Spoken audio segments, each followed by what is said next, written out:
साथियों नमस्कार। मैं Vinod Garg, assistant professor political science, government college Dholpur. मित्रों,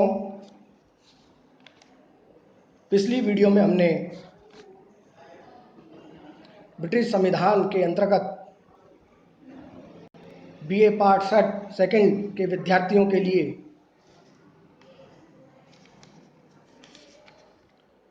मंत्रिमंडल के कार्य और शक्तियों के बारे में विचार विमर्श किया।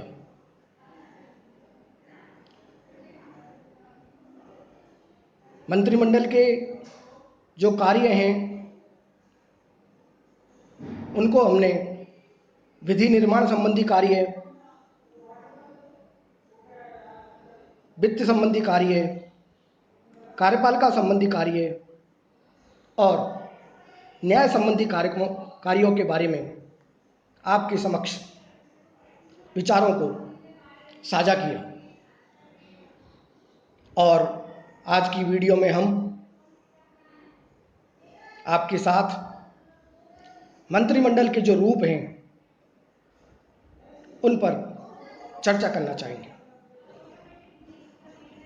विद्यार्थियों, ब्रिटिश मंत्रिमंडल के जो रूप हैं वो हमें 4 रूपों में दिखाई देते हैं। पहला रूप साझा मंत्रिमंडल के रूप में है, दूसरा युद्ध मंत्रिमंडल के रूप में है, तीसरा आंतरिक मंत्रिमंडल के रूप में है और चौथा छाया मंत्रिमंडल के रूप में। विद्यार्थियों, भारत की तरह ही मंत्रिमंडल का जो रूप है वो भी ब्रिटिश मंत्रिमंडल में हमें दिखाई देता है, परंतु यहाँ पर जो मंत्रिमंडल के कार्य करने का तरीका है वो कुछ भिन्न प्रकार का है।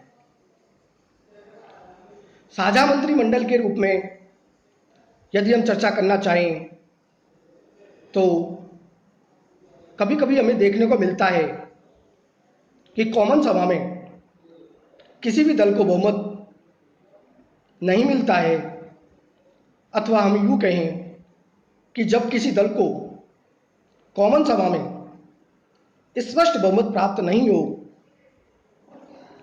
और कॉमन सभा विश्वास मत प्राप्त करने के लिए जब कई दलों को मिलाकर सरकार बनाए, तो ऐसी स्थिति में, असाधारण परिस्थितियों में विपत्ति का सामना करने के लिए संपूर्ण देश को एकता की आवश्यकता हो जाती है।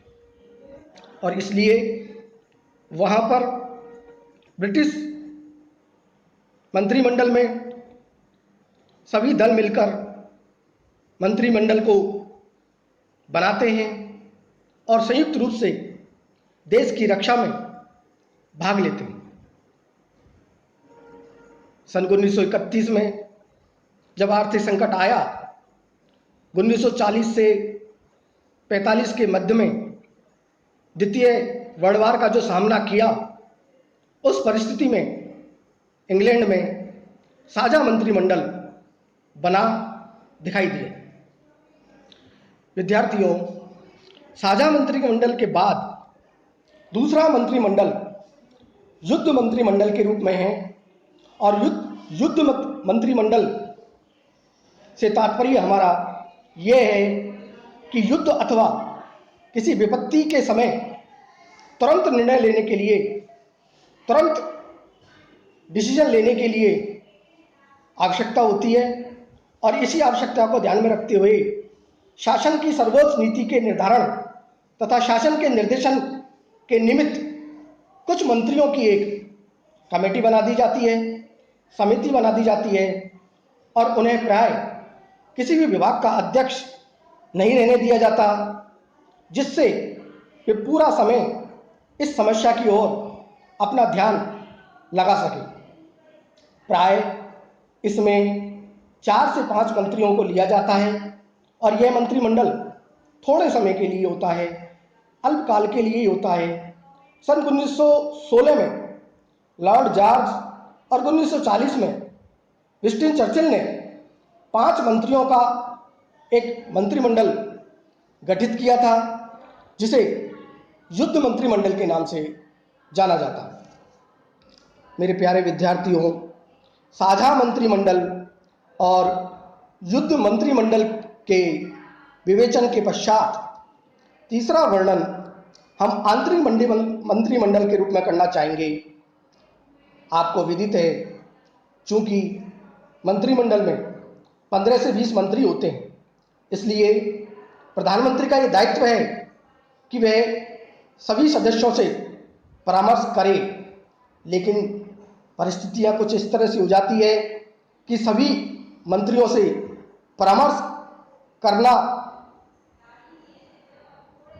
या परामर्श लेना संभव ना हो सके, तो ऐसी स्थिति में किसी भी विषय को मंत्रिमंडल में रखने से पूर्व वह प्रधानमंत्री यह देखता है कि कुछ 5-6 विश्वास पात्र मंत्रियों से ही एडवाइजरी ले ली जाए, और वह ऐसा करता भी है।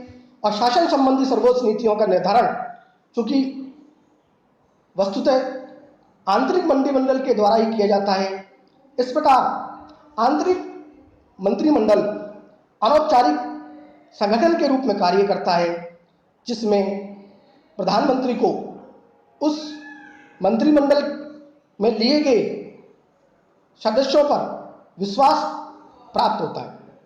और इस प्रकार से जब इस प्रकार की सलाह, इस प्रकार की एडवाइस जब प्रधानमंत्री कुछ एक सदस्यों से, 4-5 सदस्यों से ही लेता है, तो इस प्रकार के मंत्रिमंडल को हम आंतरिक मंत्रिमंडल की संज्ञा देते हैं।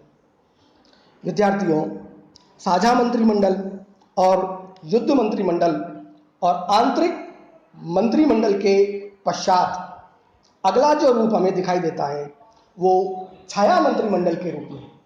छाया, शैडो मंत्रिमंडल से तात्पर्य हमारा वह है कि जब विपक्षी दल का नेता, विरोधी दल का नेता जब एक काल्पनिक मंत्रिमंडल का निर्धारण करता है, तो इसे हम छाया मंत्रिमंडल की संज्ञा दे सकते हैं। विरोधी दल के सदस्य छाया मंत्रिमंडल के माध्यम से विभिन्न विभागों के संबंध में प्रशिक्षित हो जाते हैं और सन 1937 के क्राउन के मंत्री अधिनियम के द्वारा छाया मंत्रिमंडल को अप्रत्यक्ष रूप से वहां पर मिल गई थी।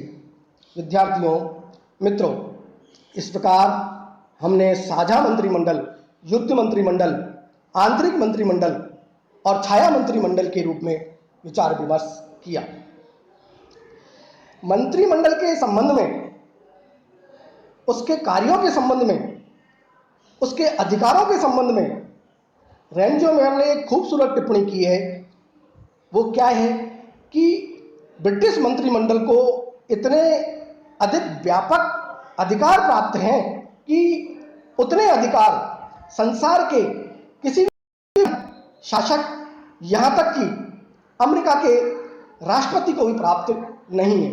मित्रों, विद्यार्थियों, अपनी इस टिप्पणी के माध्यम से रेंजो मेयर यह स्पष्ट करना चाहते हैं कि ब्रिटिश मंत्रिमंडल को सबसे ज्यादा अधिकार प्राप्त है और संसार में किसी भी नेता को, किसी भी पद को, किसी भी प्रधानमंत्री के पद को, किसी भी राष्ट्रपति को, यहाँ तक कि अमेरिका के राष्ट्रपति को इतने अधिकार प्राप्त नहीं है जितने कि ब्रिटिश मंत्रिमंडल को प्राप्त है। विद्यार्थियों, मंत्रिमंडल के इन रूपों की चर्चा और कार्य और शक्तियों की चर्चा के उपरांत अब हम ब्रिटिश प्रधानमंत्री का जो पद है इस पर चर्चा करना चाहेंगे। मित्रों, आप सभी को विदित है कि प्रधानमंत्री का पद 1721 से चालू हुआ, जब रॉबर्ट बालपोल इसके प्रथम प्रधानमंत्री बने थे। ये कहानी तो आपको मालूम ही है कि रॉबर्ट बालपोल को प्रधानमंत्री के पद पर किस प्रकार से सफलता मिली या कैसे वो प्रधानमंत्री बने, क्योंकि उस समय के राजा या सम्राट को अंग्रेजी नहीं आती थी और अंग्रेजी नहीं आने के कारण वो मंत्रिमंडल की अध्यक्षता नहीं कर सकते थे। इसलिए ऐसे व्यक्ति को प्रधानमंत्री के पद पर बैठाया गया जो कि अंग्रेजी जानता हो और उस मंत्रिमंडल की अध्यक्षता को कर सके। इस पद का सबसे पहले उल्लेख सन 1878 में लॉर्ड बीकंसफील्ड ने बर्लिन की संधि पर हस्ताक्षर करने के वक्त किया था और प्रधानमंत्री का पद अनौपचारिक है, उसका कोई कानूनी आधार भी नहीं है। इंग्लैंड की अन्य अनेक संस्थाओं की तरह प्रधानमंत्री का पद भी स्वतः ही विकसित हुआ है, इस बात से आप वाकिफ हैं। इसका वेतन भी प्रधानमंत्री के नाम से नहीं दिया जाता, अपितु राजकोष के प्रथम लॉर्ड के वेतन के रूप में ही इसका भाग समझा जाता है। सन 1937 ईस्वी के राजमुकुट के मंत्रियों से संबंधित कानून में सबसे पहले प्रधानमंत्री व राजकोष के पहले लॉर्ड के पद का अस्तित्व स्वीकार किया गया और उसके अधिकारी के लिए 10,000 पाउंड वार्षिक वेतन उस समय निर्धारित किया गया था। और आज भी इंग्लैंड का प्रधानमंत्री के नाते कोई वेतन नहीं प्राप्त करता है, इसलिए प्रधानमंत्री की शक्ति और सत्ता कानून से इतर आधार पर निर्भर मानी जाती है। विद्यार्थियों, मित्रों, आप समझ गए होंगे कि जो प्रधानमंत्री का पद है उसका जो वेतन है वो प्रधानमंत्री के रूप में नहीं मिलता है, अपितु राजकोष के प्रथम लॉर्ड के वेतन के रूप में उसको वेतन दिया जाता है। मित्रों, अब हम ये चर्चा करना चाहेंगे कि प्रधानमंत्री का पद महत्वपूर्ण पद है और महत्वपूर्ण है तो क्यों है। इसलिए है क्योंकि इंग्लैंड का जो शासन सूत्र का जो सूक्ष्म केंद्र है वो प्रधानमंत्री ही है। और लॉर्ड मॉर्ले इस संबंध में बहुत अच्छी टिप्पणी कहते हैं कि वह समान पद वालों में प्रथम है। लॉस्की भी इस संबंध में कहते हैं कि ब्रिटिश प्रधानमंत्री समान पद वालों में प्रथम से अधिक किंतु तानाशाह से कुछ कम है, अर्थात वो तानाशाही नहीं कर सकता क्योंकि वहां पर डेमोक्रेसी के लक्षण में दिखाई देते हैं, डेमोक्रेसी वहां पर है। और यदि मंत्रिमंडलीय शासन का आधार बुद्धि और इच्छा है तो प्रधानमंत्री मंत्रिमंडल रूपी मेहराब का मुख्य रूप माना जा सकता है। विद्यार्थियों, लॉस्की इस संबंध में स्पष्ट करना चाहते हैं कि प्रधानमंत्री संपूर्ण शासन तंत्र की एक धुरी है। इसी प्रकार विलियम हारकॉट स्पष्ट करना चाहते हैं कि प्रधानमंत्री नक्षत्रों के बीच चंद्रमा है। जिस प्रकार से पूरे नक्षत्रों में एक चंद्रमा सुशोभित होता है, उसी तरह से प्रधानमंत्री का पद भी वहाँ सुशोभित है। और जेनिक्स महोदय इस संबंध में कहना चाहते हैं कि प्रधानमंत्री को संपूर्ण संविधान की आधारशिला कहना अधिक उपयुक्त होगा, कहना चाहिए। रेमजोवर भी बहुत स्पष्ट टिप्पणी के साथ कहते हैं कि प्रधानमंत्री राज्य रूपी जहाज का यंत्र है और प्रधानमंत्री उस यंत्र का चालक है। इन सभी टिप्पणियों के विश्लेषण के पश्चात हम ये कह सकते हैं कि ब्रिटिश शासन व्यवस्था के अंतर्गत प्रधानमंत्री का पद एक महत्वपूर्ण पद है और जरूरी भी है।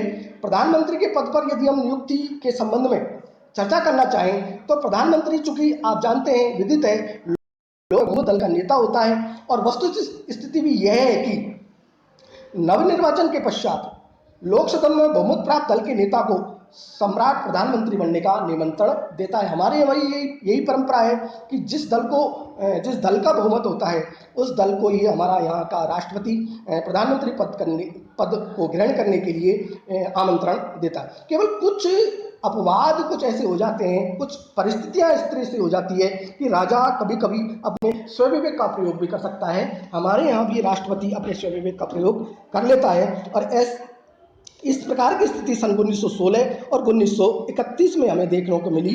दोनों समय में साझा सरकारें बनी, संयुक्त सरकारें बनी और राजा को उस समय स्वविवेक से निर्णय लेना पड़ा था। प्रधानमंत्री एकस्ट्रीट के त्याग के बाद राजा बर्नर लॉ को प्रधानमंत्री पद के लिए आमंत्रित किया गया था और बर्नर लॉ दूसरे दल का चूंकि सबसे बड़ा नेता था। बाद में लॉर्ड जॉर्ज को प्रधानमंत्री उसी अवस्था में बनाया गया था जब लॉ ने इनकार कर दिया कि मैं प्रधानमंत्री नहीं बनूंगा। सन 1931 में इसी प्रकार राजा ने, सम्राट ने अल्प दल के नेता मैकडोनाल्ड को वहां प्रधानमंत्री बनाया। इस बात से भी आप वाकिफ हैं। और सदन में उसे चूंकि बहुमत दिलाने के लिए राजा ने भी प्रयास किया, वहां के सम्राट ने भी प्रयास किया और राजा ने यहाँ स्पष्टतः अपने स्वविवेक का प्रयोग किया। प्रोफेसर लास्की ने इसे उस समय राजमहल की क्रांति के नाम से संबोधित किया और इस प्रकार सन 1957 में ईडन के त्यागपत्र देने पर मैकमिलन को प्रधानमंत्री बनाने में महारानी एलिजाबेथ का भी काफी वहां पर हाथ रहा और सन 1963 में लॉर्ड होम को प्रधानमंत्री बनाने में भी महारानी का हाथ था। प्रधानमंत्री के लिए लोक सदन का सदस्य होना आवश्यक है और प्रधानमंत्री प्राय लोक सदन का सदस्य होता है। इसका कारण यह है कि प्रधानमंत्री और उसका मंत्रिमंडल केवल लोक सदन के प्रति ही उत्तरदायी होता है। हमारे यहाँ भी यही स्थिति है, भारत के अंदर भी यही स्थिति है। सन 1902 में कोई भी पीएम प्रधानमंत्री नहीं हुआ और इस प्रकार नियुक्ति सदा लोक सदन से ही होती आ रही है। इस प्रकार की परंपरा वहां पर है। इस प्रकार स्पष्ट है। उपयुक्त ये जो मैंने विश्लेषण किया है, इस विश्लेषण से हम ये जान सकते हैं कि प्रधानमंत्री का पद, जो प्रधानमंत्री की नियुक्ति है, वो सदा ही लोक सदन से ही की जाती रही है। इस प्रकार मित्रों, आज की वीडियो में हमने मंत्रिमंडल के रूप, ब्रिटिश प्रधानमंत्री का पद और इसका पद महत्वपूर्ण है तो क्यों है, और प्रधानमंत्री पद पर नियुक्ति कैसे होती है, कभी कभी स्वविवेक का भी राजा प्रयोग करता है, इस बात के लिए भी हमने सन 1916 और 1931 की जो घटनाएं हैं उन घटनाओं पर चर्चा की और प्रोफेसर लास्की ने उन घटनाओं को राजमहल की क्रांति के नाम से संबोधित किया। मित्रों, विद्यार्थियों, मैं समझ सकता हूं कि आपको मेरी ये वीडियो पसंद आई होगी और कोई भी डाउट या कमेंट्स है तो कोई भी डाउट है तो प्लीज़ मेरे इस YouTube चैनल पर कमेंट्स करके बताएं ताकि मैं उसका समाधान कर सकूं और अगली वीडियो में हम प्रधानमंत्री के कार्य और शक्तियों पर विश्लेषण करेंगे। तब तक के लिए धन्यवाद।